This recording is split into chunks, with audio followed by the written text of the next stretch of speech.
Bueno, Daniel, nos gustaría que nos comentes más o menos qué es la topología, de qué se trata, o sea, qué es, por ahí muchas veces uno encuentra un libro de Lacan y ve, se encuentra con grafos, nudos, círculos, o sea, me gustaría que nos comentes más o menos de qué se trata la topología, para qué Lacan la utiliza.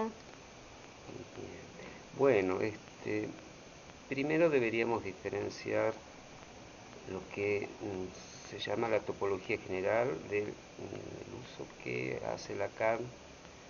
Quizá en algún sentido podemos pensar que ya Freud se anticipa, digamos, al uso de la topología, que la podríamos definir como la topología del sujeto. Entonces, topología general es una rama de la matemática que estudia la manera de conservar, en que se conservan ciertas propiedades sobre figuras geométricas que son deformadas. Es difícil explicar, digamos, por radio esto, pero porque Sí. necesitaríamos mostrar una pizarra, pero podríamos decir que desde el punto de vista de la topología, un anillo y una tacita de café tienen la misma estructura, porque son superficies perforadas las dos. Ah, ¿Se entiende? sí. En tanto que una esfera y un vaso tienen también la misma estructura, porque nosotros si hundimos la parte superior del vaso, de la esfera, obtenemos un vaso. Entonces conservan la misma estructura. Lacan, para ir a tu pregunta más directamente, Lacan se ha servido de la topología a lo largo de su enseñanza y hay tres momentos eh, donde él apela a tres tipos distintos de escrituras topológicas. Eso me faltó decir, la topología es ante todo una escritura. Ah, Eh, ¿Por qué apela Lacan a la topología? claro, entonces les decía recién de que ya en Freud hay algún antecedente, inclusive de lo que se llama el periodo preanalítico de Freud, que es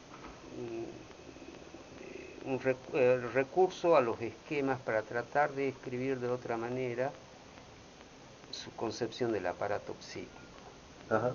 de una manera que no es conceptual, de una manera que no tiene que ver tanto con la, la definición en el sentido habitual que tenemos del término, sino una escritura que puede leerse, pero que requiere una lectura más intuitiva, ¿no? Ujú.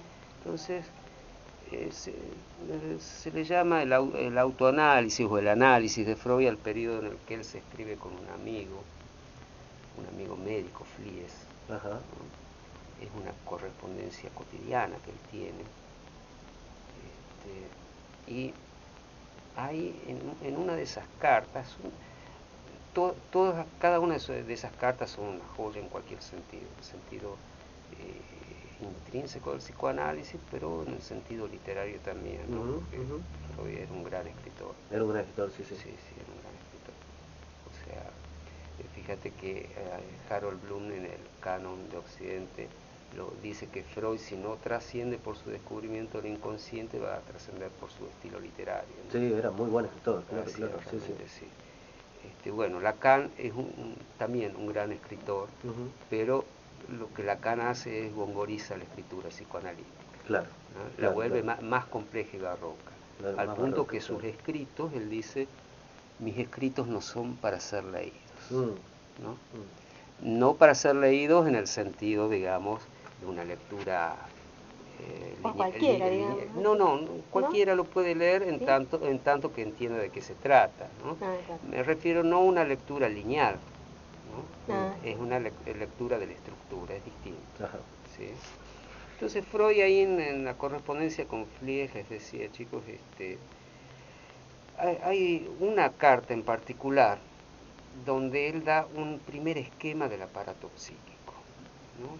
Es la carta muy conocida, carta número 52, donde él lo que intenta escribir es que no hay identidad entre lo que percibimos y nuestra conciencia. Ajá. O sea, hay un espacio que se abre entre la percepción y la conciencia.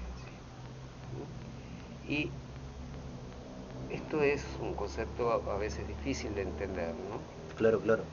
Pero para tomar un ejemplo, cuando nosotros dormimos, escuchamos un ruido, y ese ruido es percibido, pero lo que produce en nuestro psiquismo es un sueño.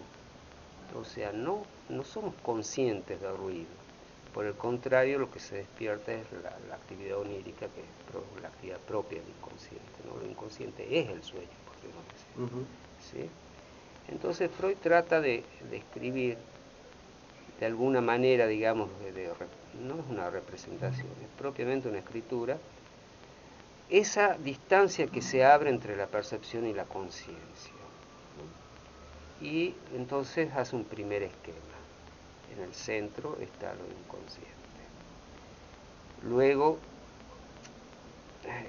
hay otra carta que quiero mencionar de Freud, no tiene directamente que ver con la topología, pero sí con la manera en que Lacan va a proceder después, ¿no? Una carta en la que Freud viene de la neurología, era un médico, ¿no? Claro. Vos me dirás cuando tenga que hacer algún corte, porque yo puedo hablar No, no, bastante no. sobre esto. Continúe, no hay problema. Freud venía de la topología, de una formación médica, de la neurología, dije, ¿no? Ajá. Y buscaba eh, la cura para sus pacientes histéricas, Claro. ¿no? Los neurólogos no daban en el clavo. O sea, tenían alguna intuición de que la histeria tenía algo que ver con la sexualidad, pero ninguno se atrevía a plantearlo directamente, ¿no? Era cosas que se hablaban en los pasillos. El mismo Charcot decía que era un problema de alcoba, o que cuando se case se le iba a pasar, ¿no? Claro, era apenas intuitivo, que algo ahí no estaba funcionando, ¿no? Claro. Entonces, Freud empieza a investigar, digamos, la histeria, permitiéndole a sus pacientes que hablen simplemente. Primero hay un periodo de hipnosis, pero luego él abandona rápidamente eso, a partir de que una de sus pacientes le dice: doctor Freud, déjeme hablar. Usted escuche. Y entonces esta paciente le enseña a él, en algún sentido metafórico, digamos, el método analítico. Claro. Se trata de hablar.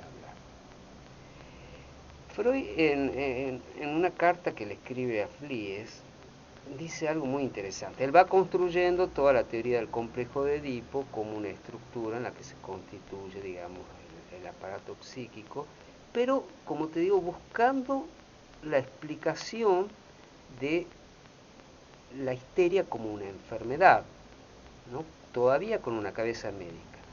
Pero, fíjate qué interesante, él le dice en un momento a Flies: me he dado cuenta de que esto de lo que yo creía afectaba a mis pacientes, me sucede también a mí.